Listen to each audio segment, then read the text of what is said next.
김민준. 12살 소년의 세계는 낡은 달력처럼 빛바래고 조용했다. 해묵은 벽지가 너덜거리는 작은 옥탑방. 한때는 흰색이었을 천장에는 세월의 얼룩이 검붉게 번져 있었다. 방 한가운데 놓인 낡은 나무 탁자 위에는 김치 몇 조각과 식은 밥이 담긴 조촐한 저녁상이 놓여 있었다. 민주는 젓가락을 든 채 창밖을 응시했다.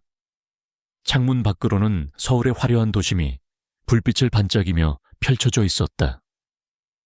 그 불빛은 너무나 멀리, 너무나 이질적으로 느껴져 마치 다른 세상의 풍경 같았다. 방 안은 째깍거리는 낡은 벽시계 소리만이 유일한 소음이었다. 시계 바늘이 한 칸씩 움직일 때마다 민준의 마음속에는 알 수 없는 쓸쓸함이 차올랐다. 할머니는 옆방에서 연신 마른 기침을 토해내고 계셨다. 그 소리는 민준의 가슴을 아프게 짓눌렀다. 낡은 이불을 덮고 힘없이 누워 계신 할머니의 모습은 민준의 유일한 안식처이자 동시에 가장 큰 걱정거리였다. 식사를 마치고 민준은 방 한구석에 세워져 있는 낡은 바이올린 케이스로 시선을 돌렸다. 케이스 위에는 희뿌연 먼지가 내려앉아 있었고 손때 묻은 갈색 가죽은 군데군데 해져 있었다. 그 바이올린은 민준에게 단순한 악기가 아니었다. 그것은 민준의 숨겨진 세계, 세상에 드러내지 않은 비밀스러운 재능의 상징이었다. 하지만 동시에 그것은 민준의 가난과 초라함을 상징하는 것이기도 했다. 학교 친구들은 민준의 낡은 옷과 함께 그 바이올린을 조롱거리로 삼곤 했다.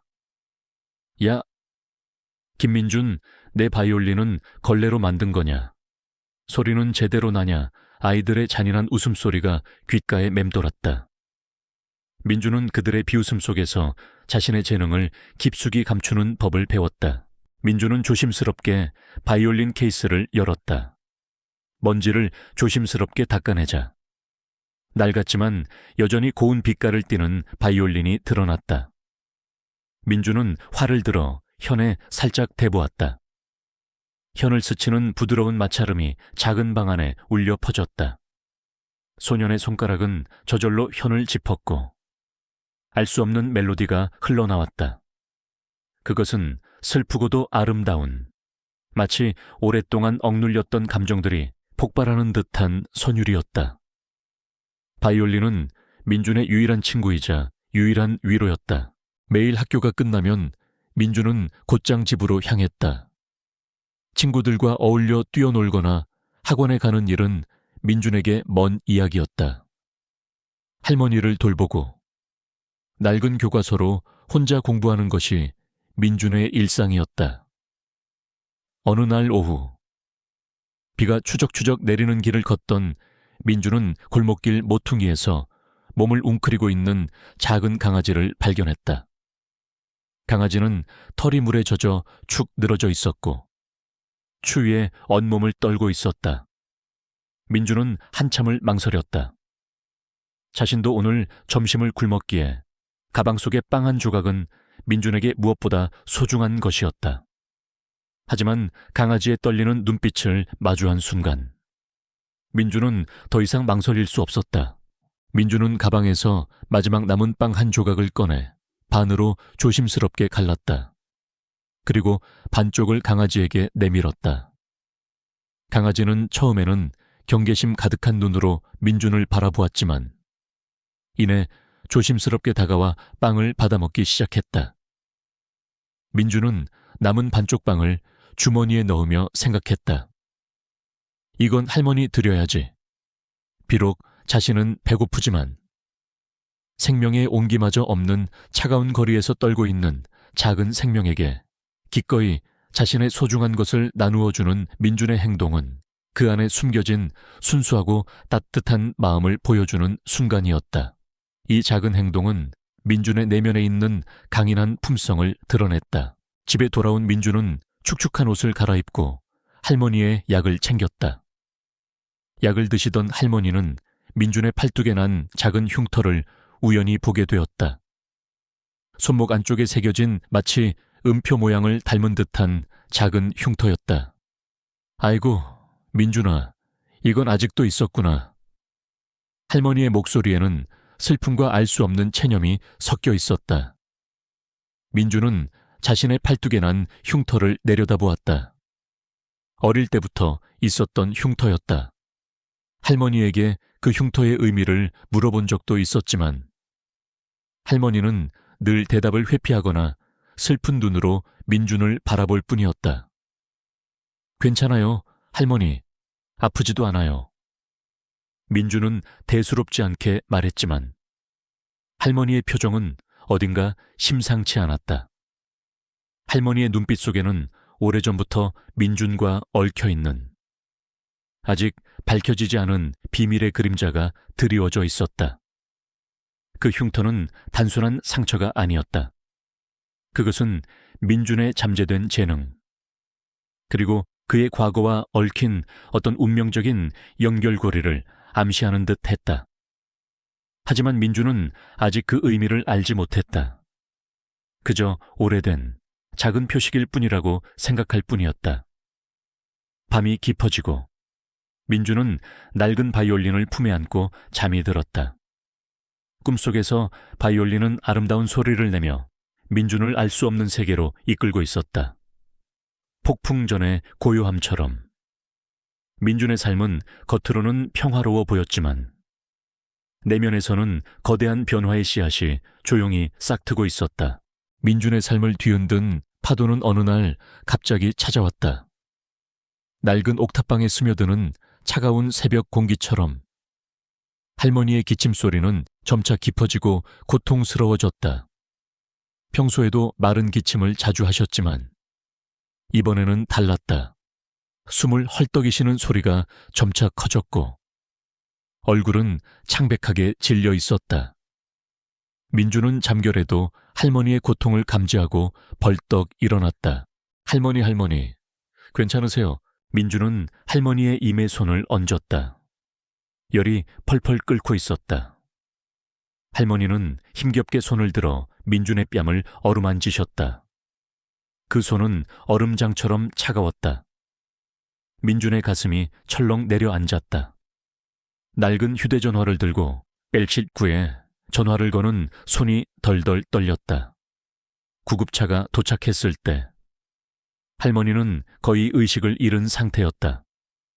민준은 할머니의 곁을 떠나지 않고 구급차에 함께 올랐다. 사이렌 소리가 새벽거리를 찢으며 울려 퍼졌다. 그 소리는 민준의 불안한 심정을 대변하는 듯했다. 병원 응급실은 차가운 조명 아래 분주했다. 의사와 간호사들이 할머니 주변으로 몰려들었고 민준은 그저 멀리서 애타게 바라볼 수밖에 없었다. 몇 시간 후 의사가 지친 얼굴로 민준에게 다가왔다. 환자분은 폐렴이 심해져서 위독한 상태입니다. 빨리 수술을 하지 않으면 위험합니다. 의사의 말은 마른 하늘의 날벼락 같았다. 수술이라는 단어는 민준에게 너무나 거대하고 두려운 것이었다. 이어서 들려온 수술비 이야기는 민준의 숨통을 조여왔다. 수천만 원에 달하는 수술비와 입원비는 민준이 상상할 수도 없는 금액이었다. 할머니의 몇 안 되는 통장 잔고를 확인했을 때 민준은 절망에 빠졌다. 통장에는 고작 몇십만 원만이 남아있을 뿐이었다. 민준은 병원 복도에 주저앉았다. 머릿속이 새하얘졌다. 할머니를 살려야 한다는 생각 외에는 아무것도 떠오르지 않았다. 어린 민준에게 세상은 너무나 가혹했다. 그는 병원비를 벌기 위해 닥치는 대로 일자리를 찾기 시작했다. 전단지를 돌리고 식당에서 설거지를 하고 신문 배달을 했다. 하지만 12살 아이에게 주어지는 일자리는 극히 제한적이었고 벌리는 돈은 턱없이 부족했다. 매일 밤 할머니의 병실 창밖을 바라보며 민준은 하염없이 눈물을 흘렸다. 할머니의 가녀린 숨소리가 들려올 때마다 민준의 마음은 찢어질 듯 아팠다. 이대로는 안 돼. 무슨 수를 써서라도 할머니를 살려야 해. 절박함이 민준을 지배했다. 그러던 어느 날, 우연히 병원 로비의 게시판에서 낡은 포스터 한 장을 발견했다. 어린 음악별 바이올린 경연대회, 총 상금 5천만 원, 2,5천만 원. 그 금액은 할머니의 수술비를 충당하고도 남을 만큼 엄청난 돈이었다. 민준의 심장이 격렬하게 뛰기 시작했다. 하지만 이내 두려움이 밀려왔다. 경연대회라니. 사람들 앞에서 바이올린을 켜는 것은 민준에게 상상할 수 없는 일이었다. 지금까지 단 한 번도 남들 앞에서 자신의 재능을 드러내 본 적이 없었다. 혹시라도 비웃음을 당하면 어쩌지, 또다시 조롱의 대상이 되면 어쩌지 학교 친구들의 냉소적인 시선이 떠올랐다. 민준은 포스터 앞에서 한참을 서성였다. 그때 할머니 병실에서 나오는 한 아주머니가 민준을 발견했다. 옥탑방 이웃인 김씨 아주머니였다. 아주머니는 민준의 사정을 알고 따뜻하게 걱정해 주셨던 분이다. 민준아, 여기서 뭘 그렇게 보고 있니? 할머니는 어떠시니? 김씨 아주머니는 민준의 어깨를 토닥였다. 민준은 포스터를 가리키며 작은 목소리로 말했다. 아줌마, 저기 상금이 할머니 수술비면 충분할 것 같아요. 아주머니는 포스터를 읽어 내려갔다. 그리고 이내 민준의 얼굴을 바라보며 진지하게 말했다. 민준아, 네가 바이올린을 켜는 걸 몇 번 들었단다. 정말 재능이 있더라. 어쩌면 이게 네 할머니를 살릴 수 있는 유일한 길일지도 몰라. 아주머니의 말은 민준의 마음을 흔들었다. 지금까지 숨겨왔던 재능을 세상에 드러내는 것에 대한 두려움과 할머니를 향한 절박한 사랑이 격렬하게 충돌했다. 민준의 머릿속에는 갈등의 소용돌이가 휘몰아쳤다. 숨을 고르고 평범하게 살고 싶다는 오랜 바람과 할머니를 살려야 한다는 강렬한 본능적인 욕구가 맞섰다. 하지만 할머니의 가쁜 숨소리가 귓가에 맴돌았다. 눈앞에 누워 계신 할머니의 희미한 미소, 그리고 늘 민준을 감싸주던 따뜻한 손길이 떠올랐다. 민준은 주먹을 꽉 쥐었다. 그래, 더 이상 물러설 곳이 없었다. 이대로 주저앉아 할머니를 잃을 수는 없었다. 다른 모든 문이 닫혀버린 지금, 이 경연대회만이 민준에게 남은 유일한 희망이었다. 민준은 포스터에 적힌 접수 마감일을 확인했다. 시간은 촉박했다. 이제 민준의 삶은 완전히 새로운 길로 접어들게 되었다. 낡은 바이올린이 민준의 손에서 다시 숨을 쉬기 시작할 시간이었다. 경연대회 예선은 서울 시내의 한 문화센터 강당에서 열렸다. 민준은 며칠 밤낮으로 낡은 바이올린을 붙잡고 연습했다. 현을 켜는 손가락 끝은 물집이 잡히고 아려왔지만 할머니의 위태로운 모습이 떠오를 때마다 민준은 이를 악물었다. 문화센터에 도착한 민준은 주눅이 들 수밖에 없었다. 화려하고 값비싼 바이올린 케이스를 들고 삼삼오오 모여있는 다른 참가자들. 그들의 깔끔하고 세련된 옷차림은 민준의 낡은 운동화와 빛바랜 티셔츠와 극명한 대비를 이루었다. 민준은 마치 투명 인간처럼 그들 사이에 섞이지 못하고 한쪽 구석에 서 있었다. 그때 한 무리의 아이들이 왁자지껄 웃으며 민준에게 다가왔다. 그 중심에는 번쩍이는 새 바이올린을 든 또래로 보이는 소년이 있었다. 그의 이름은 이성진. 그는 국내 굴지의 대기업 회장의 아들이자 이미 어린 나이부터 여러 콩쿠르에서 수상 경력이 있는 신동으로 불리는 아이였다. 성진은 거만하게 턱을 치켜들고 민준을 위아래로 훑어보았다. 야, 너 그 바이올린은 뭐야, 재활용 센터에서 주워왔냐, 그런 걸로 대회에 나온다고. 성진의 비웃음 섞인 말에 주변 아이들도 낄낄거렸다. 민준은 고개를 숙였다. 익숙한 조롱이었지만 매번 가슴을 후벼 파는 비수 같았다. 성진은 한술 더 떠 민준의 낡은 바이올린 케이스를 발로 툭 차버렸다. 균형을 잃은 케이스가 바닥에 쓰러지면서 쿵소리를 냈다. 민준의 심장이 철렁했다. 야, 너 지금 뭐 하는 거야? 민준은 자신도 모르게 소리쳤다. 분노와 모욕감이 동시에 치솟았다. 민준은 떨리는 손으로 바이올린 케이스를 집어들고 조심스럽게 열었다. 다행히 바이올린은 부서지지 않았다. 하지만 민준의 마음속에서는 무언가가 폭발할 것 같았다. 그 순간 민준은 마치 홀린 듯 바이올린을 꺼내 들었다. 그리고 아무런 생각 없이 활을 들어 현에 대고 연주하기 시작했다. 그것은 미리 준비된 곡이 아니었다. 민준의 마음속에서 끓어오르던 분노, 슬픔, 그리고 할머니를 향한 절절한 사랑이 뒤섞여 하나의 멜로디로 터져나왔다.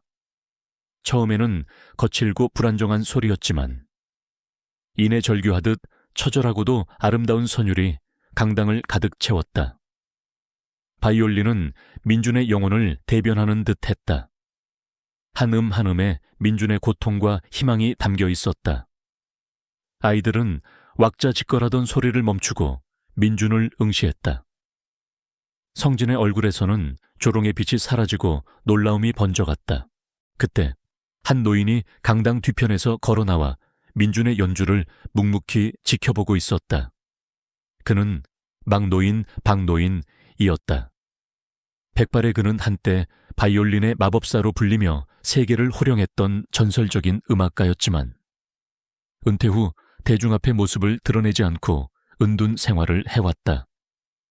이번 경연대회에 심사위원 자격으로 특별히 초청된 것이었다. 박노인의 눈은 예리하게 빛났다. 민준의 연주를 듣는 그의 얼굴에는 깊은 감동과 함께 무언가를 발견했다는 듯한 미소가 어렸다. 그는 민준의 낡은 바이올린과 초라한 옷차림 너머에 숨겨진 순수한 재능, 가공되지 않은 원석을 알아보았다. 성진 또한 민준의 연주를 지켜보았다.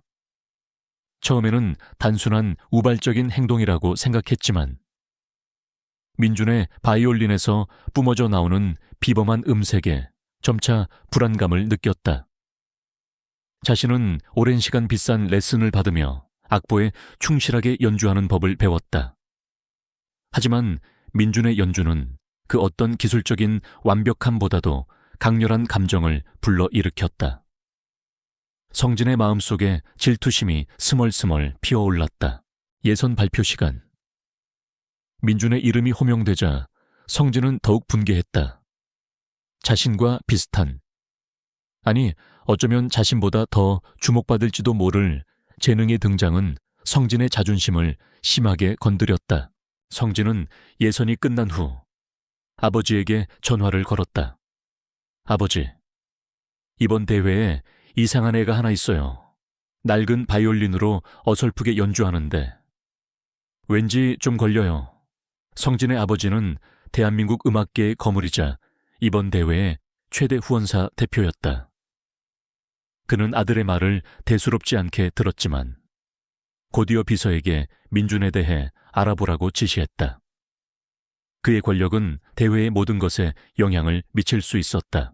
성진은 다음 날부터 민준을 노골적으로 따돌리기 시작했다.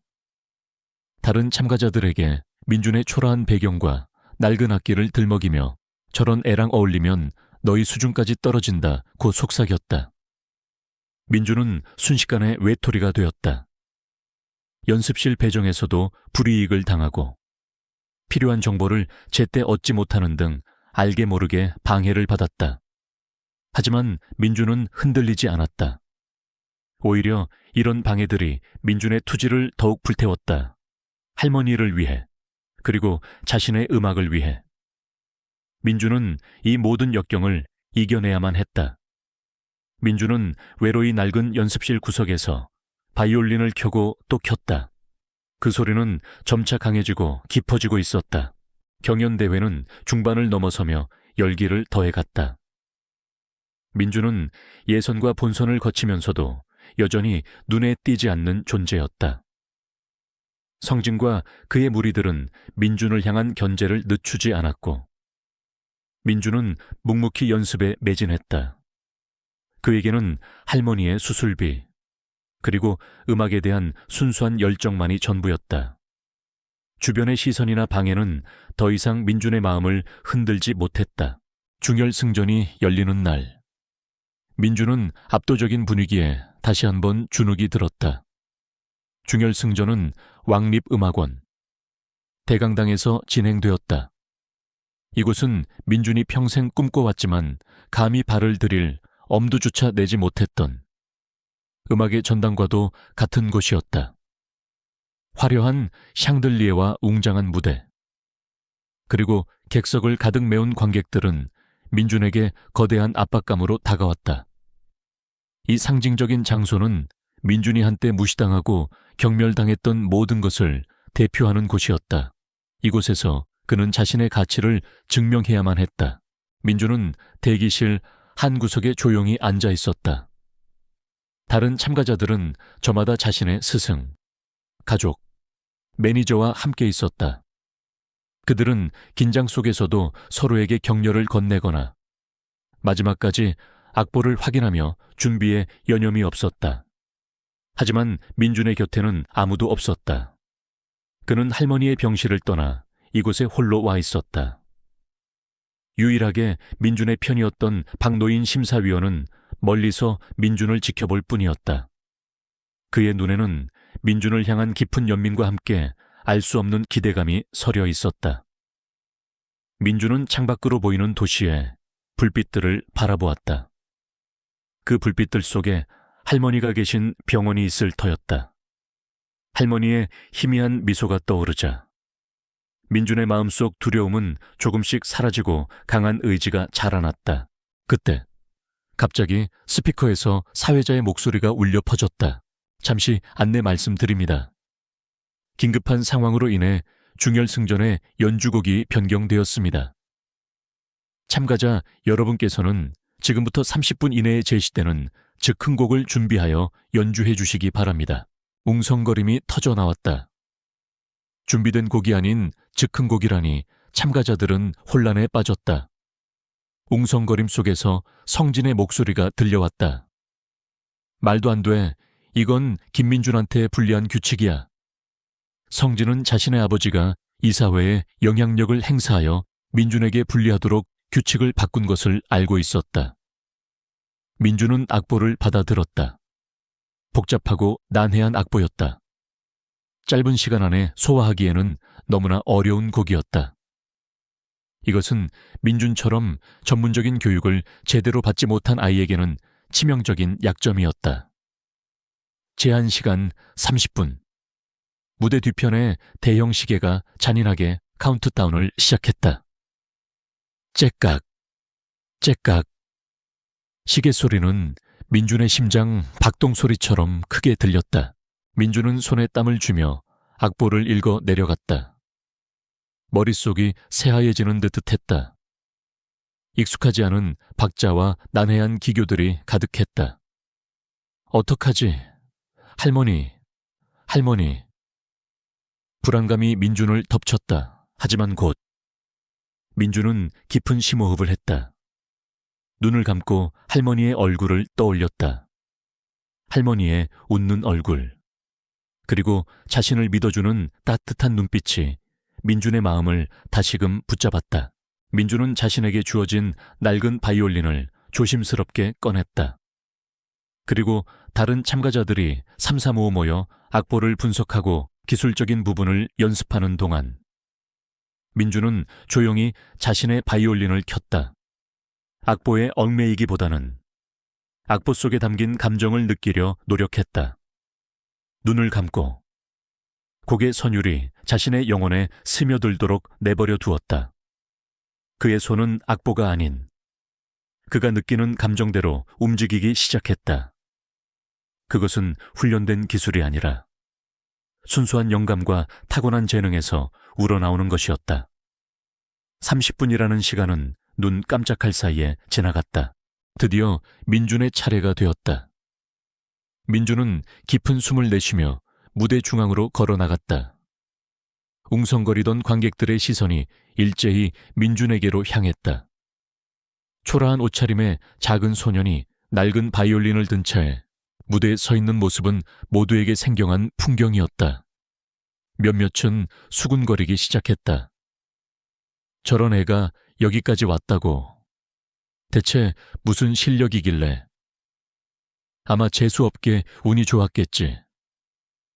부정적인 시선과 기대감 없는 표정들이 민준을 애워쌌다. 하지만 민준은 흔들리지 않았다. 그의 눈빛은 흔들림 없는 단단함으로 가득 차 있었다. 오직 바이올린만이, 그리고 음악만이 그에게 남아있는 전부였다. 그는 활을 들고 현에 조심스럽게 대었다. 모두가 숨죽이는 순간이었다. 민준의 손에 들린 활이 바이올린 현에 닿는 순간 대강당을 가득 채웠던 모든 소음이 멎었다. 마치 시간이 멈춘 듯한 고요함 속에서 첫 음이 울려 퍼졌다. 처음에는 미숙하고 떨리는 음색이었다. 웅성거림이 다시 시작되려는 찰나 민준은 눈을 질끈 감았다. 그의 머릿속에는 할머니의 병약한 얼굴, 차가운 병실의 공기, 그리고 자신의 손목에 새겨진 음표 모양의 흉터가 스쳐 지나갔다. 그 순간 민준의 심장이 격렬하게 뛰기 시작했다. 갑자기 민준의 몸속에서 알 수 없는 에너지가 솟구쳐 올랐다. 그의 연주는 급변했다. 불안정했던 음색은 깊고 강렬한 울림으로 변했고 떨리던 활은 마치 마법에 걸린 듯 유려하고 힘있게 움직였다. 민준은 악보를 눈으로 좇는 것이 아니라 오직 자신의 감각과 영혼에 의지하여 연주하고 있었다. 바이올린은 더 이상 낡은 악기가 아니었다. 그것은 민준의 분노, 슬픔, 희망, 그리고 사랑을 온전히 담아내는 살아있는 존재가 되었다. 곡의 흐름은 마치 거친 폭풍처럼 휘몰아쳤고 이내 고요한 바다처럼 잔잔하게 가라앉기를 반복했다. 관객들은 숨을 죽였다. 그들은 눈앞에서 벌어지는 기적과 같은 연주에 완전히 매료되었다. 수군거리던 소리는 감탄사로 바뀌었고 냉소적이던 표정은 경외심으로 물들었다. 민준은 자신이 존재하는 공간마저 잊은 듯 온전히 음악 속에 빠져들었다. 그의 온몸이 현을 따라 움직였고 활은 마치 살아있는 생명체처럼 자유자재로 현 위를 유영했다. 입에는 땀방울이 송골송골 맺혔고 앙담은 입술은 그의 비장함을 보여주었다. 그의 연주는 완벽한 기술을 넘어선 영혼의 울림 그 자체였다. 하지만 절정의 순간 믿을 수 없는 일이 벌어졌다. 팅 하는 소리와 함께 바이올린의 현 하나가 끊어졌다. 관객석에서 작게 탄식하는 소리가 들렸다. 심사위원들의 얼굴에도 당혹감이 스쳤다. 현 하나가 끊어진 바이올린은 치명적인 결함이었다. 이는 경연에서 탈락을 의미할 수도 있었다. 민준의 눈빛이 흔들렸다. 심장이 다시 한번 철렁했다. 끝인가? 이렇게 할머니를 살릴 기회를 잃는 건가? 절망감이 민준의 온몸을 휘감았다. 그때 민준의 머릿속에 할머니의 힘없는 미소와 자신을 바라보던 박노인의 믿음 가득한 눈빛이 스쳐 지나갔다. 민준은 이를 악물었다. 포기할 수 없었다. 단 한순간도 끊어진 현을 무시하고 민준은 남은 세 개의 현으로 연주를 이어나갔다. 그의 손가락은 놀라운 속도로 현 위를 오가며 끊어진 현의 빈자리를 메웠고 곡의 흐름을 잃지 않았다. 오히려 끊어진 현으로 인해 발생한 불협화음마저도 기묘하게 곡에 녹아들어 더욱 처절하고 애달픈 분위기를 자아냈다. 그것은 완벽함 너머에 불완전함이 만들어낸 기적이었다. 관객들은 압도되었다. 그들은 끊어진 현에도 불구하고 완벽하게 곡을 이어나가는 민준의 모습에 경악을 금치 못했다. 기술적인 실수조차 감성적인 표현으로 승화시키는 민준의 천재성에 모두가 숨죽였다. 몇몇 관객들의 눈에는 이미 눈물이 고여 있었다. 성진은 객석에서 이 광경을 지켜보며 온몸이 굳어버렸다. 그의 얼굴에는 질투심 대신 경외감과 함께 깊은 깨달음이 스쳐 지나갔다. 자신이 아무리 노력해도 흉내낼 수 없는 타고난 재능의 빛을 본 것이었다. 마지막 음이 연주되고 민주는 화를 내렸다. 대강당은 정적에 휩싸였다. 단 몇 초간의 침묵이었다. 하지만 그 침묵은 수많은 감정이 응축된 폭풍 전의 고요함보다 더 깊은 여운을 남겼다. 그리고 이내 우레와 같은 박수갈채가 터져나왔다. 처음에는 드문드문 시작되던 박수 소리는 삽시간에 대강당 전체를 흔들었다. 관객들은 자리에서 일어나 민준을 향해 기립박수를 보냈다. 환호와 찬사가 쏟아졌다.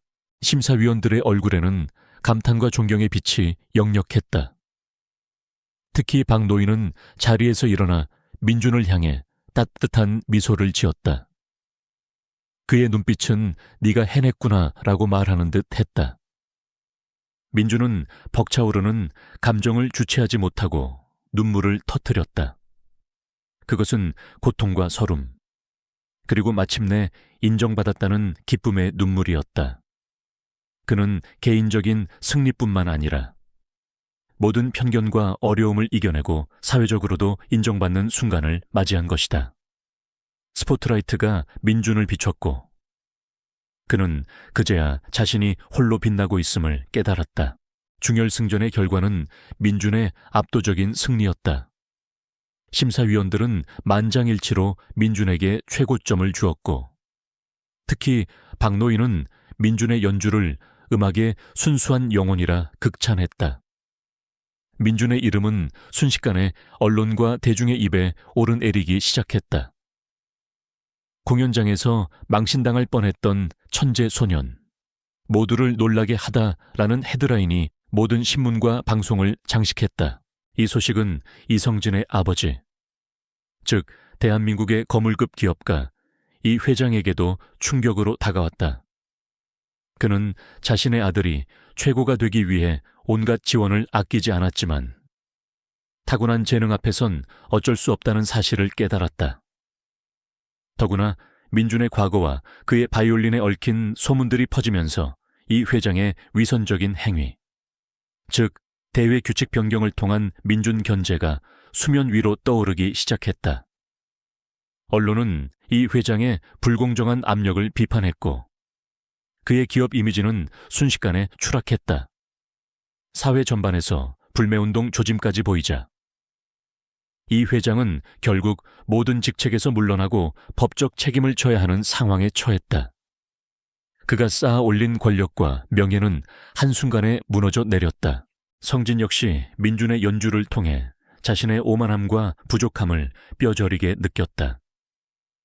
그는 더 이상 민준을 질투하거나 무시할 수 없었다. 오히려 민준의 순수한 열정과 재능의 깊은 존경심을 갖게 되었다. 대회 시상식이 끝난 후 성진은 민준이 할머니 병실로 향하고 있다는 소식을 듣고 병원으로 뒤따라 갔다. 민준의 할머니는 민준의 연주 소식을 듣고 기력이 조금씩 회복되고 있었다. 성진은 할머니 병실 문 앞에서 망설였다. 자신의 비열했던 행동들이 떠올라 얼굴이 화끈거렸다. 하지만 용기를 내어 문을 열었다. 민준은 할머니 옆에 앉아 작은 손을 잡고 있었다. 성진은 천천히 민준에게 다가갔다. 김민준, 미안해. 성진의 목소리는 떨리고 진심이 담겨 있었다. 민준은 고개를 들어 성진을 바라보았다. 성진의 눈빛에는 후회와 함께 진심 어린 사과가 담겨 있었다. 내가 너한테 정말 못되게 굴었어. 내 바이올린도 무시하고 비웃고 정말 미안해. 성진은 고개를 숙였다. 민준은 아무 말 없이 성진을 바라보았다. 성진은 주머니에서 봉투 하나를 꺼냈다. 이건 내 용돈을 모은 거야. 많지는 않겠지만 할머니 수술비에 조금이라도 보탬이 됐으면 좋겠어. 그리고 앞으로 내가 도울 수 있는 일은 뭐든지 말해줘. 성진의 진심 어린 사과와 행동에 민주는 조금 놀랐지만 이내 작은 미소를 지었다. 아니야, 괜찮아. 마음만 받을게. 민주는 봉투를 정중히 거절했지만 성진의 사과만큼은 기꺼이 받아들였다. 성진은 그제야 조금 안심한 듯 고개를 들었다. 그는 앞으로 민준의 가장 든든한 조력자가 되기로 결심했다. 대회 우승 상금 덕분에 할머니는 즉시 수술을 받을 수 있었고 다행히 수술은 성공적으로 끝났다. 할머니는 빠르게 기력을 회복하셨고 민주는 그제야 안도의 한숨을 쉴 수 있었다. 할머니의 웃음소리가 다시 옥탑방이 아닌 병실에 울려 퍼지는 것이 민준에게는 무엇보다 큰 행복이었다. 며칠 후 할머니는 침대에 앉아 천천히 죽을 뜨시고 계셨다. 민준은 할머니 옆에 앉아 나란히 창밖을 바라보았다. 그때 박 노인이 병실 문을 두드리고 들어섰다. 민준아, 몸은 좀 어떠니? 할머니는 괜찮으시니? 박 노인은 따뜻한 미소를 지으며 할머니의 안부를 물었다. 할머니는 박 노인에게 고맙다는 인사를 건넸다. 민준아, 너는 정말 특별한 재능을 가지고 있단다. 내가 오랫동안 찾던 재능이야. 네가 원한다면 내가 널 가르치고 싶구나. 왕립음악원에서 전액 장학금으로 공부할 수 있도록 내가 모든 지원을 아끼지 않을 거야. 박노인의 제안은 민준의 꿈이 현실이 되는 순간이었다. 민준은 눈을 크게 떴다. 왕립음악원이라니 평생 감히 상상조차 해보지 못했던 일이었다. 민준은 할머니를 바라보았다. 할머니는 민준의 손을 잡으며 고개를 끄덕이셨다. 내 재능을 마음껏 펼치렴. 민준아, 할머니는 네가 자랑스럽단다. 민준은 박노인에게 고개 숙여 감사 인사를 드렸다. 박노인은 민준과 할머니를 번갈아 보며 잔잔한 미소를 지었다. 민준아, 너는 단순히 바이올린을 잘 켜는 것이 아니야. 내 음악에는 사람의 마음을 움직이는 힘이 있어. 고통과 슬픔, 그리고 희망이 모두 담겨 있지. 그게 바로 진정한 음악이란다. 민준은 박노인의 말을 들으며 자신이 걸어온 길을 되돌아보았다. 할머니의 병, 그리고 그로 인해 시작된 이 모든 일들이 결국 자신을 성장시키고 자신의 진정한 재능을 발견하게 해주었다는 것을 깨달았다. 새로운 시작, 새로운 평화가 민준의 삶에 찾아왔다. 3년 후, 김민준은 더 이상 초라한 옥탑방의 소년이 아니었다. 그는 세계가 주목하는 차세대 바이올리니스트라는 수식어가 따라붙는 젊은 예술가가 되어 있었다. 왕립음악원에서 박노인의 가르침 아래 민준의 재능은 눈부시게 피어났다. 그는 고전음악의 정수를 배우는 동시에 자신만의 독특한 감성과 해석을 음악에 불어넣는 법을 익혔다. 그의 연주는 언제나 기술적인 완벽함을 넘어선 깊은 울림과 감동을 선사했다. 민준은 서울 도심의 한적한 곳에 작지만 아늑한 아파트를 얻었다. 할머니는 더 이상 좁고 불편한 옥탑방에서 기침소리를 내지 않으셨다. 햇살이 가득 들어오는 아파트에서 할머니는 화분에 물을 주시거나 민준이 보내준 외국 도시의 엽서를 보며 잔잔한 미소를 지으셨다. 할머니의 건강은 완전히 회복되었고 민준은 할머니가 행복해하시는 모습을 보는 것이 가장 큰 기쁨이었다. 민준은 자신에게 찾아온 영광을 혼자 누리지 않았다.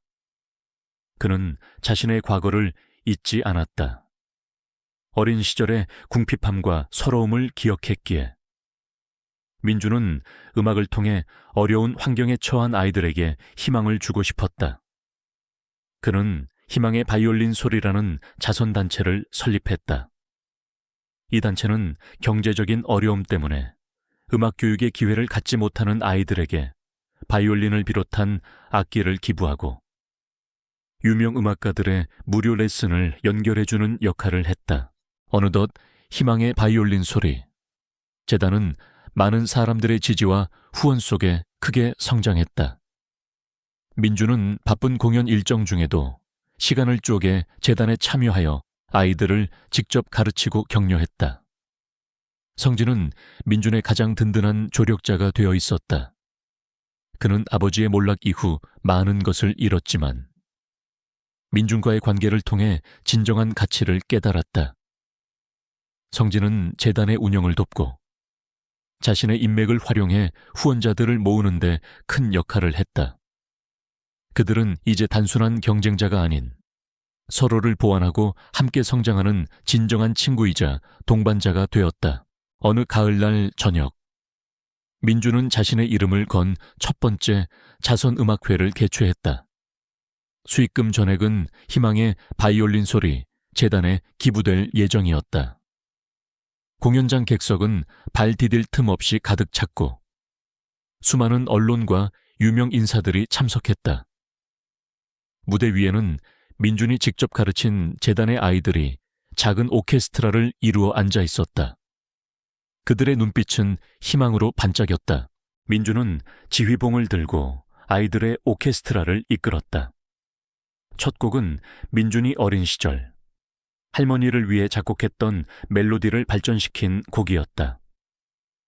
그 곡은 민준의 슬픔과 고통, 그리고 그것을 극복해낸 강인한 의지가 고스란히 담겨 있었다. 아이들의 서툴지만 진심이 담긴 연주와 민준의 바이올린 선율이 어우러지면서 공연장은 감동의 물결로 일렁였다. 마지막 곡으로 민준은 자신이 직접 편곡한 한국 전통 민요와 서양 고전 음악이 조화된 곡을 연주했다.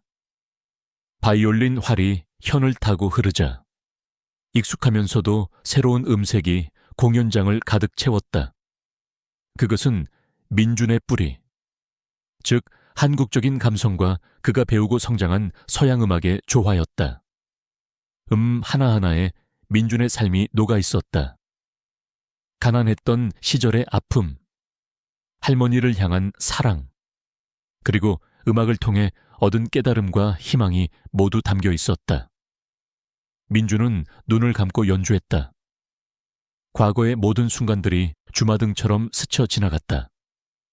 공연장에서 망신당할 뻔했던 어린 시절의 자신, 그리고 그 모든 역경을 이겨내고 이 자리에 서 있는 현재의 자신.